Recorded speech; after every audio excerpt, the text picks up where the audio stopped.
Picture this.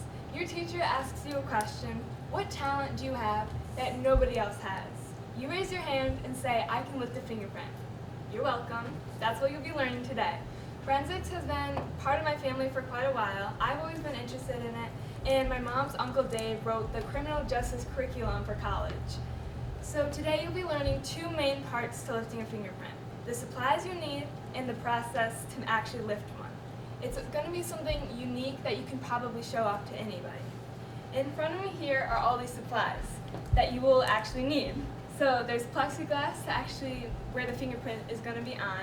There's tape right here so you can lift the fingerprint. There's white powder that is basically like a fine powder that can actually cover over the fingerprint, and so you can actually see it better. And this is the brush that you're going to use to put the powder onto it. Here's a flashlight so you can see it even better, even though there's already lights, but this is better. And then scissors to cut the tape.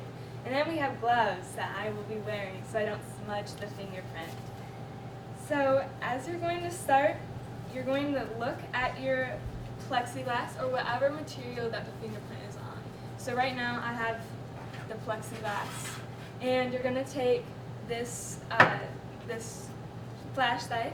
You're going to turn it on, you see, and you're going to put it at I guess this is like a 30-degree angle. I'm going to get down more so I can actually see it. And I can see all the vague ovals of the fingerprint. And so now you're going to take the white powder. I'm going to make a mess.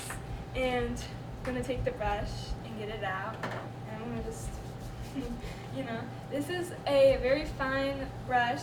The bristles are very soft, and it kind of feels like feathers if you were to think about it.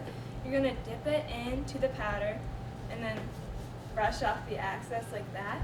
And now you're going to take the brush and go back and forth on the glass. Back and forth, back and forth. I'm going to put a little more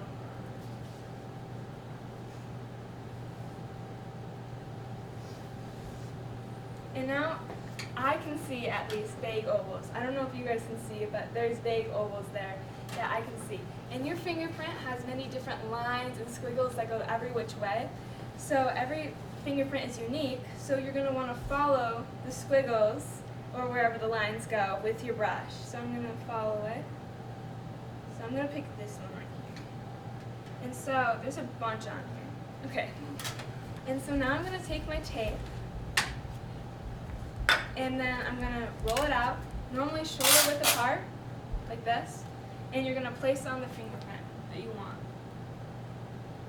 Okay, and now I'm going to take my knuckle, or whatever this part of your finger is called, and you're going to rub it onto